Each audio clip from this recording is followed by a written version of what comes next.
Punto por punto, análisis y crítica sin censura, con los periodistas Mucio Cárdenas Arellano y Roberto Morales Ayala. ¿Qué tal? Esto es Punto por Punto, periodismo, crítica y análisis sin censura. El tema de hoy es Ricardo Alemán, el columnista que cimbró a la sociedad, que cimbró a la política por un tuit en el que se hacía alusión a un posible atentado a Andrés Manuel López Obrador, el candidato presidencial de Morena. Roberto, el tuit sacude a las redes sociales, genera un impacto en los partidos políticos, provoca la caída de Ricardo Alemán como uno de los columnistas que más han criticado a Andrés Manuel López Obrador, pero si se pone en contexto lo ocurrido, veremos que no es más que un ingrediente más en un ambiente de violencia verbal, de uso violento de las redes sociales, y que además los sacudimientos vienen de ambas partes, los pejistas y los antipejistas. Yo creo que nada más faltaba algo que le pudiera dar dimensión a este nivel de violencia verbal, y bueno, fue finalmente el tuit de Ricardo Alemán. Sí, Mucio, creo que este asunto lleva más de fondo en cuanto a la manera en que se está radicalizando la sociedad, tanto en la parte social como en la parte mediática. Creo que ese es el fondo del tema, aun cuando, pues bueno, por decir la manera en que se conduce Ricardo Alemán, pues deja mucho que desear, ¿no? Es un periodista crítico, pero un periodista crítico que llega al insulto y que además es faccioso. Definitivamente su tendencia hacia López Obrador está bien definida, y en ese sentido, Mucio, yo creo que él tiene su propio auditorio, tiene su propia audiencia, es decir, su audiencia que lo sigue más fervorosamente son aquellos que están en contra de Andrés Manuel López Obrador de manera radical, y también lo siguen mucho quienes están de manera fanática y fervorosa a favor de Andrés Manuel López Obrador. Es decir, él es una de sus principales audiencias de Ricardo Alemán, son estos a los que hemos llamado pejezombies y chairos, que no es la sociedad toda, que mucha sociedad se engancha con ese tipo de discurso, es otra cosa, pero creo que hay que definir bien quiénes son los pejezombies y quiénes son los chairos. Claro. Y en este caso, diametralmente opuesto está Ricardo Alemán, que tampoco Ricardo Alemán representa a los periodistas que de alguna manera critican a la personalidad de Andrés Manuel López Obrador, ¿sí?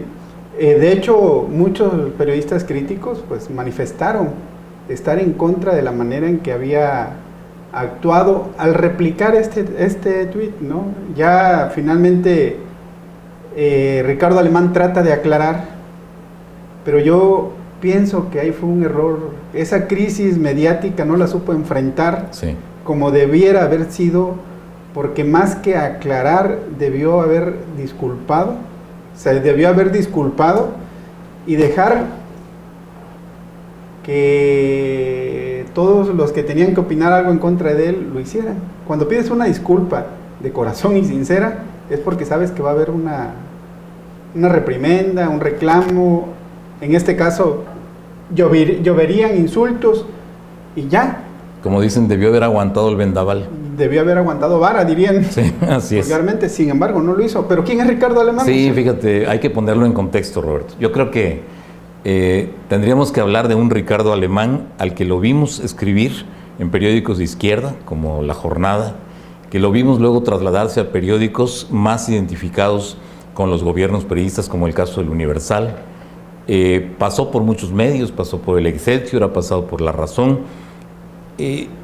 tiene su propio espacio en las redes sociales, tiene su público, como bien dices, hay gente que lo sigue, que lo aplaude, tiene buena información, porque no se puede negar que hay veces que ha tenido documentos que han sido muy reveladores, a veces hemos coincidido con su crítica, pero hay veces que no. La mayor parte de las veces, yo te lo digo como periodista, yo percibo a un Ricardo Alemán financiado por el sistema, por el gobierno, por el priismo, para estar golpeteando a los enemigos de esos priistas. O sea, la postura de él en contra de Andrés Manuel López Obrador, más que por hacer periodismo y por hacer análisis, yo la percibo, es una percepción muy personal, es porque le encargan que trate de desgastar a este líder de las izquierdas de México. La postura que tuvo él en cuanto a Ricardo a Anaya, candidato presidencial del PAN, PRD y Movimiento Ciudadano, en cuanto a haberle encontrado algunos bienes, que es lo que hemos visto que ha sido como una especie de crítica, de repente vienen silencios, luego viene un escándalo, luego vienen silencios, todo sobre la fortuna personal de Ricardo Anaya. Ricardo Alemán, fue quien mencionó la vida que le daba Ricardo Anaya a su familia, estudiando a sus hijos en Estados Unidos. Obviamente Ricardo Anaya respondió y dijo, puedo pagarles esos estudios a mis hijos en Estados Unidos. Cuestionó el origen de su fortuna. Ricardo Anaya tuvo que ir a los medios de comunicación a presentar sus declaraciones fiscales que acreditaban el origen de sus recursos. Es decir, lo que Ricardo Anaya ha enfrentado con esa acusación, o cuando menos esos señalamientos de lavado de dinero, comenzaron con Ricardo Alemán. Es decir, no es un periodista agente de la derecha, es propiamente un periodista agente del PRI. Y su postura ha sido golpetear a todos los adversarios del PRI.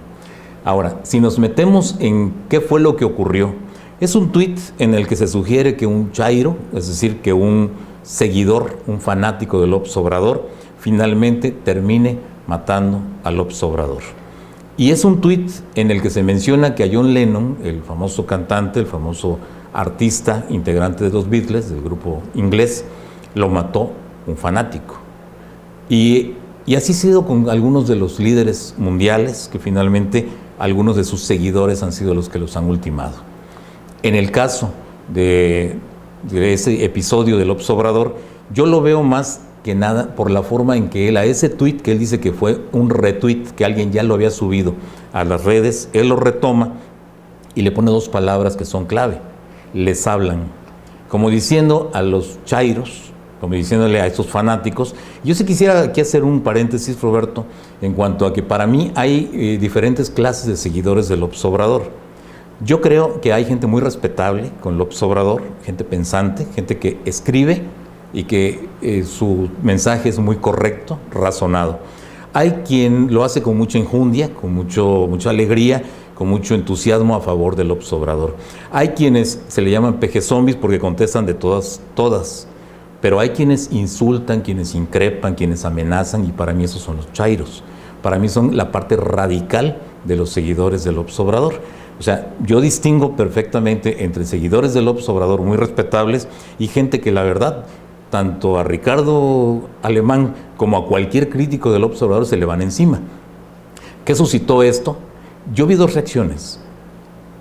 Por un lado, hubo gente que le dio like a ese retweet, que lo retuiteó y le gustó lo que dijeran ahí, lo que dijo Ricardo Alemán, de que les hablaban a los chairos como para llegar a provocar un atentado en contra del candidato presidencial de Morena, por un lado. Por otro lado, la condena de un sector muy amplio de la opinión pública, y ahí vimos a muchos críticos, como bien dices, periodistas, analistas, intelectuales, que son anti López Obrador, pero condenando la forma en que había planteado las cosas Ricardo Alemán.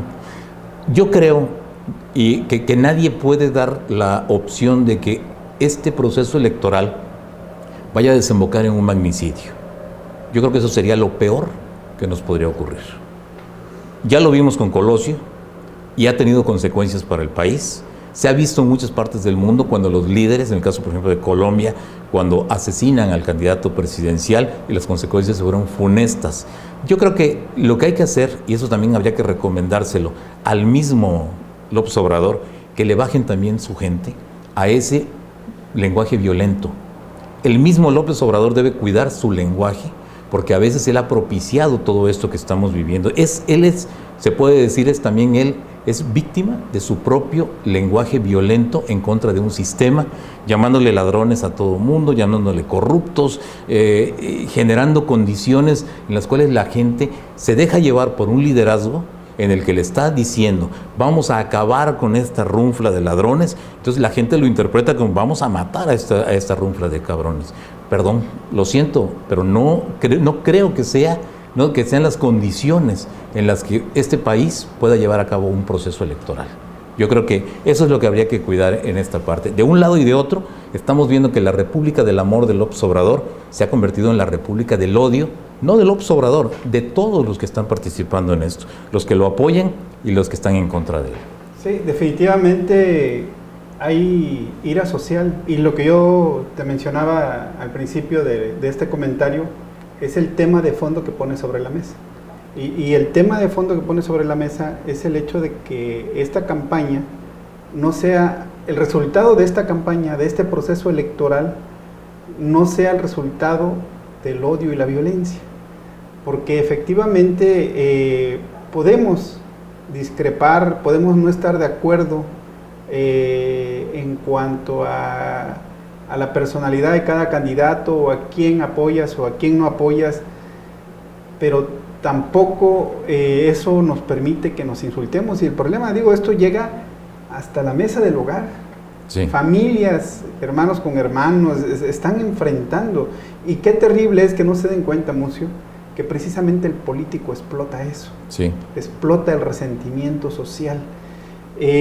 Ahora, hablando de nuestro trabajo como periodistas, pues no tenemos, nuestro trabajo es precisamente la crítica, ¿sí? Y no una crítica que insulte, pero sí una crítica que exhiba algún dato o algún hecho que de alguna manera ponga sobre o que dé a conocer al público el tipo de político por el cual se va a votar.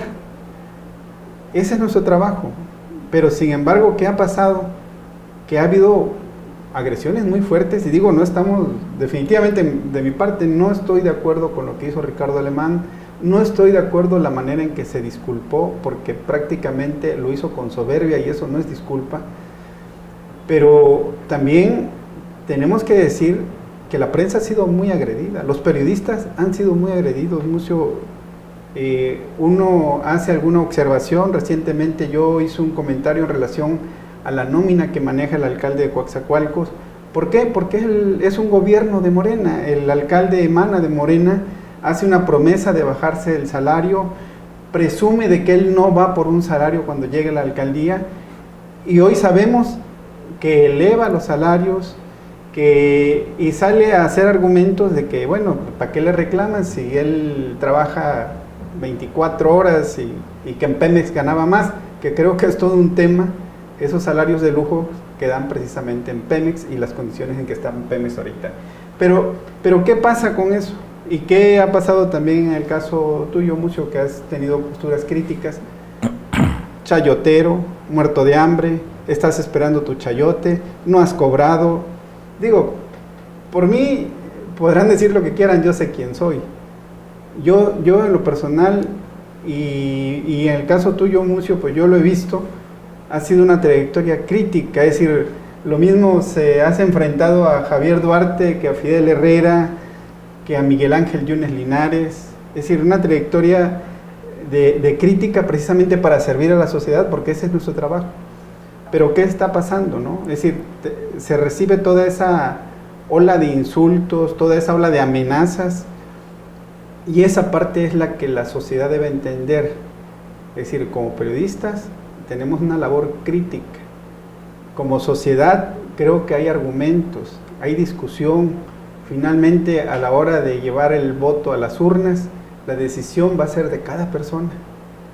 Y el día que haya un ganador de las elecciones, pues va a ser el presidente, llame como se llame. De hecho, sí, yo creo, Roberto, que el caso de Ricardo Alemán pone en contexto este otro escenario. Definitivamente. El escenario es que a toda crítica viene una condena. Y esta crítica viene... No argumento. Una sentencia, una condena, un insulto, una amenaza. Sí, yo creo que incluso la parte de la amenaza es la más delicada de todo esto. Las masas se están moviendo en ese sentido. Ahora, ¿de dónde vienen los insultos? Mira, yo creo que muchos hemos llegado a la conclusión, por ejemplo, yo veía, por ejemplo, hace mucho tiempo, la reacción que había cada vez que López Dóriga escribía su columna, o que escribe, pero de hace mucho tiempo era mucho más severo, el tipo de agresiones verbales que se recibían en los comentarios en el periódico Milenio. Las columnas que escribe Carlos Loret de Mola en el Universal también provocan una serie de insultos, descalificaciones muy soeces. O sea, yo veo la vulgaridad que hay de por medio, la carga de resentimiento y de odio. Ahora, ¿de quién viene eso? Viene de gente que está identificada con corrientes políticas. No digo que sea únicamente la de Andrés Manuel López Obrador, ahí es donde más se ve esta situación. La gente en las redes sociales se está quejando de que el hecho de que no piense yo como tú no te da derecho a insultarme, le dicen, les están respondiendo. Y es cierto, pero lo peor de todo esto es cuando pasas de una reacción visceral de alguien que parece ser que su cerebro únicamente le da hasta ese punto de mentar madres, por ejemplo, amenazar, descalificar ya en automático, a veces ni siquiera han leído lo que uno ha escrito. ¿Por qué? Porque la lectura lleva un tiempo. Una columna política te lleva de 10 a 15 minutos leerla, pero a los 2 minutos de haberla subido a una red social, ya están las descalificaciones. No la han leído, pero ya están insultando, ya están descalificando, ya están amenazando. Es decir, te lleva 15 minutos leerla, pero Mucio, ¿qué tiempo te lleva investigarla y presentarla? A veces son semanas de investigación. Y eso es periodismo. Y sentarse a escribir son 4 o 5 horas de ir vigilando y rechecando datos, y aún así se van los errores, pero son involuntarios, no son errores a propósito, ¿no? Hay todo un trabajo de por medio. Hay que checar con muchas fuentes, hay que acudir a documentos. La gente cuando reacciona ni siquiera sabe de lo que está hablando. Mira, no, de veras, Roberto, yo no quisiera que se tomara como un desprecio hacia mucha de esa gente que insulta, pero la verdad es que no son nada. O sea, no, precisamente gritan y tratan de hacerse ver porque no son nada en el contexto general, no son líderes de opinión, no tienen una presencia, no tienen una voz que pese, no tienen una moral, no tienen una ética, y por lo tanto lo único que les queda es el insulto, la descalificación y la amenaza. Y eso es algo, Roberto, que como sociedad no lo podemos permitir. Sí. Es decir, las gentes que están haciendo ese tipo de cosas no debieran de tener esos espacios, y ojalá que las redes sociales identifiquen, porque mira, Roberto, algunos de ellos tienen rostro y tienen nombre, tienen incluso domicilios, se les puede ubicar y se les puede cuestionar, y llegado el momento se les ha tenido que demandar, porque yo lo he hecho. A mí me agravia alguien con algo muy serio que involucre incluso a mi familia, una imputación muy delicada, y los tengo en los tribunales, ¿sí? Y van a salir mal parados de los tribunales. Pero hay otra figura que creo que es la más perversa, cuando se crean estos sistemas de bots o se contrata gente con nombres ficticios para el ataque, el insulto. Son ejércitos. Y algunos de ellos, y yo te los digo con pleno conocimiento de causa, están pagados por el Ayuntamiento de Coatzacoalcos. Algunos de ellos están en la nómina del Ayuntamiento de Coatzacoalcos y se han dedicado a estar descalificando a todos los que pueden criticar al gobierno de Morena, al gobierno del presidente Víctor Manuel Carranza. Hay una situación aquí. Tenemos que aprender a leer, tenemos que saber escuchar y tenemos que saber valorar. Fíjate que precisamente revisando cuando hay comentarios críticos y que son comentarios críticos pero que se hacen con todo respeto, ¿sí? Y que es exponer una problemática administrativa, si tú quieres, o de alguna obra pública o de alguna actitud del político. Pero si uno analiza realmente todo este ejército que insulta y todo esto, que se pueden contar por cientos, pero también hay que valorar que hay mucha gente que ven el comentario, que lo leen, que ven el video, algunos que le ponen me gusta, muchos que los comparten, y hace uno un análisis de esa situación. Y te digo una cosa, Mucio, la gente lo está haciendo. Es decir, estamos hablando específicamente del fanático, de ese boot al que le están pagando, y que hay que exhibirlo porque hay muchas personas que también lo están viendo y que deben entender de dónde vienen esos insultos, porque son insultos sin argumento. Es decir, en automático eres chayotero. en automático te mientan la madre, en automático eres un lambiscón, en automático, es decir, no piensan, están para eso y son pagados para eso, porque son precisamente ejércitos que llevan a cabo las campañas más negras y más sucias de la política. Yo creo que el caso de Ricardo Alemán es ilustrativo. Tenemos que evitar ese tipo de cuestiones. A nosotros nos queda, como personas dedicadas a la comunicación, no incitar a hechos de violencia. No, definitivamente no dar cabida, ni siquiera con decir, bueno, no lo escribí yo, pero lo retuiteé o lo compartí en un Facebook, por ejemplo. Algo que pueda ser negativo. Que tampoco se den baños de pureza los señores pejistas. Te digo, hay pejistas de mucho respeto, pero los que no lo son, que no se den baños de pureza, porque ellos han utilizado la amenaza todo el tiempo, ¿sí? Y la gente que incluso está con Andrés Manuel López Obrador, como John Ackerman, que es un intelectual, bueno, él dice que es intelectual, que escribe en algunos medios de comunicación, que es universitario, da cátedra, pero dice que si no le reconocen el triunfo a Andrés Manuel López Obrador, va a haber chingadazos. O sea, estoy hablando de una apología del delito, ¿sí?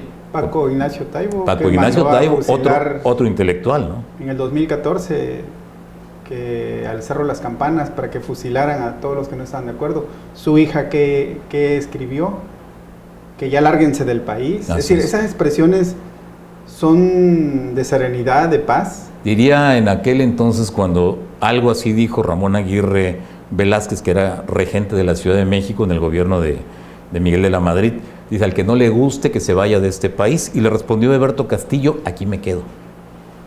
Y Eberto Castillo era mucho más personaje político de la izquierda que Andrés Manuel López Obrador, y dijo, aquí me quedo. Yo no puedo aceptar ver a gente que diga, si no les gusta se van. No, este es mi país, aquí nos quedamos.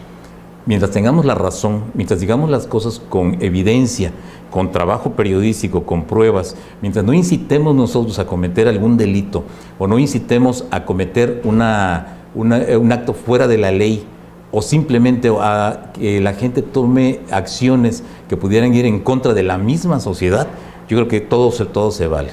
Ricardo Alemán, se me antoja este episodio como lo que le ocurrió al payaso Platanito.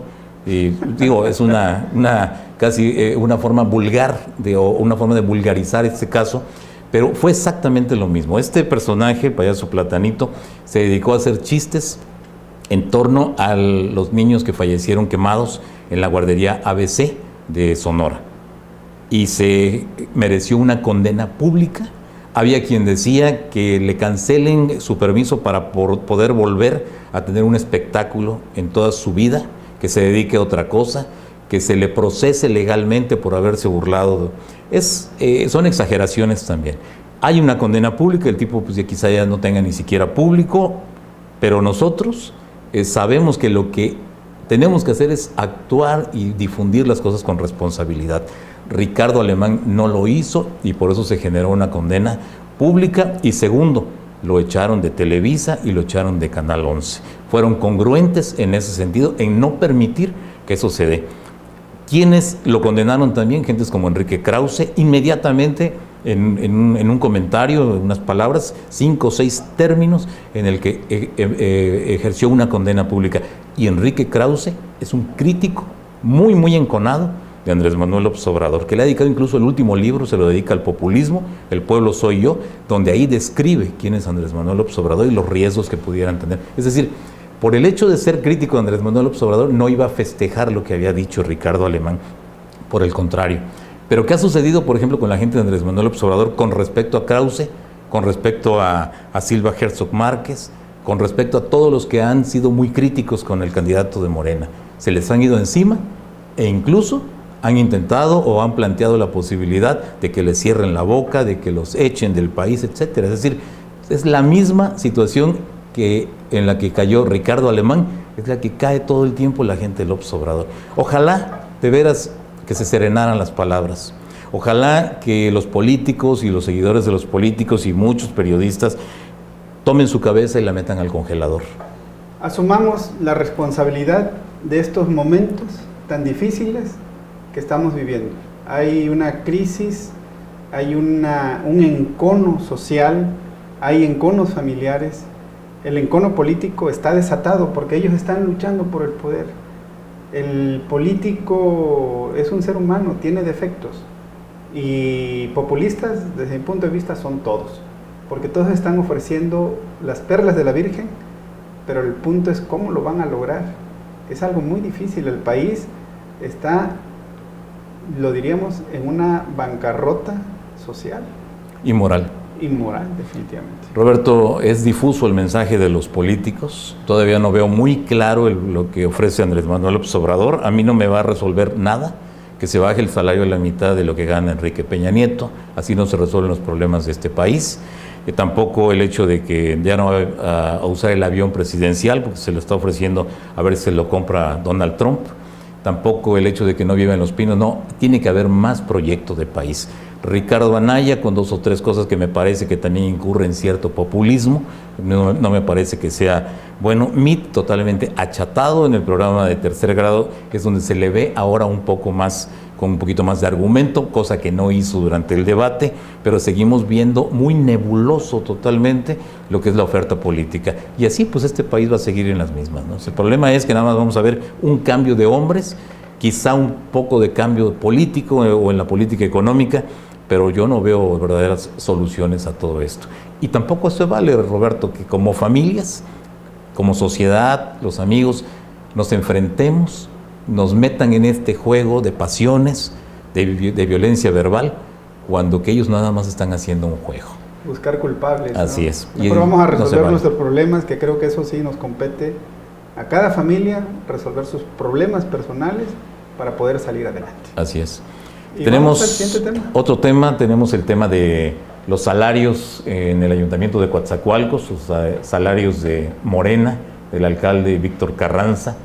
Se planteó inicialmente una serie de informes que revelaban el contenido de la nómina del Ayuntamiento de Coatzacoalcos, la nómina de lujo, la que camina junto con el alcalde, los cargos de confianza, la gente que llegó con él, y la sorpresa fue mucho mayor de lo que se esperaba. Roberto, si ya nos espantábamos de cuánto ganaba Joaquín Caballero y se condenaba que ganara 60,000 pesos mensuales, porque sabemos que eso es parte de lo que se les da a las autoridades. A eso agrégale las cajas chicas y el bono confidencial. En algún tiempo hubo bonos trimestrales y se generaba un bono anual. Con Marcos Teurel, te puedo decir, yo tengo las 3 nóminas y lo ventilé en su momento, lo de cada uno de ellos. Y por ejemplo, había un funcionario en el ayuntamiento de Marcos Teurel que ganaba 101,000 pesos. O sea, ni siquiera lo que hoy gana Carranza. 101,000 pesos, y no era edil, no era parte del cabildo, era un funcionario de confianza. Con Caballero se incrementa el salario del presidente municipal, síndico y regidores, se les paga muy bien a toda su gente, pero lo que hoy vemos es que Morena tiene salarios excesivos. ¿Por qué llama más la atención? Porque es un gobierno que tiene entre sus objetivos, sus misiones, el ser austero, el repartir mejor los recursos para que no haya gobierno rico y pueblo pobre, y vemos que es todo lo contrario. Estamos observando un alcalde de 72,000 pesos mensuales que no vino a adelgazar la nómina como tanto ofreció, sino a hacerla crecer todavía más. Que de ese dinero dice que le da su parte a las asociaciones civiles con las que se maneja Andrés Manuel López Obrador. Es decir, yo veo ahí una triangulación de recursos, dicen que son para las escuelas, para las universidades del proyecto del PG, pero pues a mí me llama la atención el que esto puede ser una triangulación únicamente para seguir haciendo política, porque por muy claros y muy transparentes que puedan ser, yo veo que ahí se desvía parte del recurso que cobran legalmente, que entregan legalmente, sí, pero que todo va a un control financiero que tiene el grupo de Andrés Manuel López Obrador. Y que no solamente es Víctor Carranza, no es la síndica, no son los ediles de Morena o los funcionarios. Sabemos que cada vez van a recortar más personal en el ayuntamiento para que entre la gente de Morena, que previamente le piden que se afilien a Morena antes de poder darles el empleo, lo cual los obliga a que cuando cobran su salario pues quítale una parte y mándalo allá a las asociaciones civiles de Andrés Manuel López Obrador. Sí, es una manera de desviar recursos. Ahora, primer punto. No hablemos de esto porque son tiempos electorales. Esperamos que pasen las elecciones para poder decirles la manera en que está actuando el alcalde de Coatzacoalcos, que es del partido Morena. Digo, yo tengo una responsabilidad como periodista, lo repito. Vamos a escuchar qué dijo en la entrevista a un medio de comunicación en el 2017 y lo que dijo recientemente cuando tuvo que reconocer que lo que habíamos dicho y publicado era cierto. Yo no vengo por un salario, yo vengo a servir a Coatzacoalcos. Gracias a Dios tengo un soporte ya que me da y lo que quiero es fomentar que sí se puede, no dar este servicio. Y si nos calificamos por un salario, pues yo pediría que me lo diera más, porque yo empleo casi de las 24 horas del día, pues un porcentaje mayor a lo que regularmente se debe de emplear, que son 8 horas al día, y pues eso pues no se ve. Yo creo que el compromiso es más que lo que pueda ser un salario como tal. ¿Ya lo escucharon? Ahí está, de su propia voz, lo que dijo antes, que no necesitaba porque el salario, tenía un soporte. Que tenía un soporte. Aún, fíjate que en esa entrevista que él da en ese entonces, él ya había anunciado que iba a ganar 72,000 pesos. Claro. Si quieres, Sí. era la base. Sí. Sí, pero que él ganaba más en Pemex. Y como lo mencioné hace rato, el hablar de los salarios de superlujo que cobran en Pemex es todo un tema y habrá que tratarse en otro programa. Pero además, él dijo que no lo necesitaba y presumió de que iba a bajarse el salario al 50%. ¿Y qué pasa hoy? Que no solamente no lo baja, sino que lo aumenta, y lo aumenta en cascada, porque aumenta el de él, aumenta el de la síndica, aumenta el de los regidores, que se quedan calladitos porque precisamente estaban recibiendo ese privilegio de mandar y de cobrar muy bien, que deja. Yo diría que más que nada es el traste, privilegio de cobrar, Roberto. sí, ¿no? y que echa al traste realmente lo que presume en campaña, este eslogan que se aplaude tanto, que es el de no puede haber un gobierno rico con un pueblo pobre. Pues realmente mucha gente está sufriendo por los bajos salarios que existen en México. Los empresarios están sufriendo porque no pueden dar salarios decorosos a sus empleados, y se sufre mucho de veras ver cómo Pemex, cómo ver los gobiernos municipales, estatales, están cobrando unos salarios que no devengan, porque tenemos una clase burocrática mediocre realmente, servicios médicos del Seguro Social terribles que dejan mucho que desear, que en vez de solucionar o que tengamos, o que haya una clase obrera con buenos servicios de salud, hay una clase obrera que sufre esos servicios de salud. Entonces, todo este tipo de problema, y nos enteramos de la manera en que se está conduciendo, pues entonces, ¿en dónde está la esperanza de ese cambio? Es que no lo hay. Ahora, permítame, discúlpame. Sí. Y en vez de corregirlo, en vez de tratar de cumplir con lo que prometieron, ya que se les está demostrando que no están cumpliendo, ¿qué hacen? Salen a insultar, salen a decir que los periodistas están maiciados, que además se lo merecen, y luego, digo, la sociedad, pues si me roban aquello, pues que me roben esto. ¿En qué estamos, no? Es muy desalentador el panorama cuando vemos a una sociedad conformista, una sociedad que sí ha reaccionado a este hallazgo de información, las nóminas secretas, o sea, nóminas que ellos no habían querido que se dieran a conocer, pese a que hay una obligación legal de que hubieran puesto los salarios en su portal de transparencia del sitio oficial del Ayuntamiento de Coatzacoalcos. Se hicieron muchas solicitudes, muchos reporteros publicaban que no habían querido responder a este llamado, y comenzaron a salir las listas, las nóminas, los archivos de nómina, y empezaron a permear. Esto obligó al alcalde a que pusieran finalmente el salario en su portal, Yo lo consulté muchas veces, Roberto. Yo solicité desde el año pasado, desde el 8 de diciembre, a través del Instituto Veracruzano de Acceso a la Información, el saber de cuánto era el salario de todo lo que había tenido desde el primer día en que Joaquín Caballero fue presidente municipal, todos los cambios, todos los incrementos de salario, y la respuesta me vino en el mes de enero ya con el gobierno municipal de Víctor Carranza, y me dicen que esa información es pública y me mandan una especie de copia borrosa donde se veía Joaquín Caballero y todos los cargos, pero no se veían los salarios. Sin embargo, cuando yo le di clic en el icono del portal de transparencia, no aparecía nada. Es decir, fue una treta de ellos, de Víctor Carranza y su área de innovación gubernamental, el no darnos el acceso a la información. Muchos reporteros comenzaron a solicitar esa nómina, querían saber cuánto ganaba el alcalde y era reiteradamente la negativa o simplemente no respondían. Cuando se conocen ya los salarios y cuando empiezan a filtrarse ya los archivos de nómina, es cuando se ve obligado a presentarlo. Y por ahí un portal dio a conocer que no era cierto que fuera el alcalde mejor pagado del estado, que porque presentó Ignacio Carvajal en el periódico Liberal un comparativo entre Veracruz, Jalapa y Coatzacoalcos. Víctor Carranza estaba por encima de todo y surge un portal llamado Vive Coatza, donde ellos dicen ahí que no y presentan un documento, y eso es realmente grave, Roberto. Es el documento con el cual el Congreso del Estado le autorizó al gobierno municipal en los tiempos de Caballero de cuánto iba a ser el salario tope para el ayuntamiento que iba a encabezar su sucesor, o sea, Víctor Carranza, de Morena. Y hablaba de un incremento de hasta 37,000 pesos.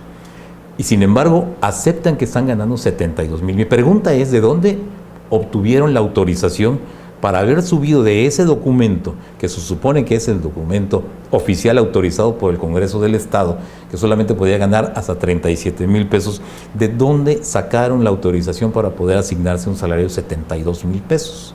Pero te quiero comentar algo más. Me llegó el tabulador real, el tabulador que trae lo que verdaderamente gana el alcalde Víctor Carranza. Gana 98,000 pesos. Sí, porque ahí aclara que es libre de impuestos. Sí. Es decir, el salario es mayor por los impuestos sí. que... Ahí vemos la magnitud del atraco a las finanzas del ayuntamiento. Y crearon incluso escalas con cargos que antes no se tenían, una especie de enlace técnico, auxiliar, o sea, X formas de darle una categoría a muchos de la gente que llegaron con ellos al ayuntamiento. Pero hay que agradecérselo porque el señor dice que trabaja 24 horas al día. Sí, pero los resultados, Roberto, la otra son los resultados. O sea, el señor no ha hecho absolutamente nada en Coatzacoalcos. El servicio de limpia pública es deplorable. A veces pasa el camión de la basura, a veces no pasa, las calles están totalmente sucias, se amontonan las bolsas de basura en todas las esquinas. Por otro lado, tenemos totalmente zonas de la ciudad en que a veces se quedan a oscuras porque el alumbrado público no está funcionando correctamente. Es decir, todo lo que es el desempeño, lo que debiera de ser los resultados, que con eso podríamos decir lo está haciendo muy bien, se lo merece, es todo lo contrario. Está muy bien pagado, pero no hay absolutamente nada en favor de Coatzacoalcos. No está enfrentando la crisis de una manera profesional. Porque muchos dicen, bueno, es que sus adversarios le están poniendo piedras en el camino. Sí es cierto. Y puede ser real que le estén poniendo muchas piedras en el camino, pero precisamente la capacidad de un gobernante también es enfrentar esas crisis, manejar esas crisis, y lo están haciendo de una manera terrible totalmente. Las respuestas... Y por las cuestiones electorales están atendiendo más sus intereses electorales, su estructura electoral, que eso puede explicar esos salarios. Claro, esa es la razón, Roberto. Se incrementan los salarios y metes más gente. Por eso se habló de la reingeniería administrativa. A ver, saco a tantos trabajadores para poder meter y colocar a los suyos. Obviamente esta gente que está entrando es porque van a hacer trabajo electoral en la próxima elección, pero eso totalmente falto de ética. Eso no se vale. Así es. Ok, pues estamos concluyendo estos temas, tanto lo de Ricardo Alemán como el caso de los salarios en el Ayuntamiento de Coatzacoalcos. Esperamos que haya sido de su agrado y bueno, nos estaremos viendo en la próxima emisión de Punto por Punto, periodismo, crítica, análisis sin censura. Nos vemos en la próxima.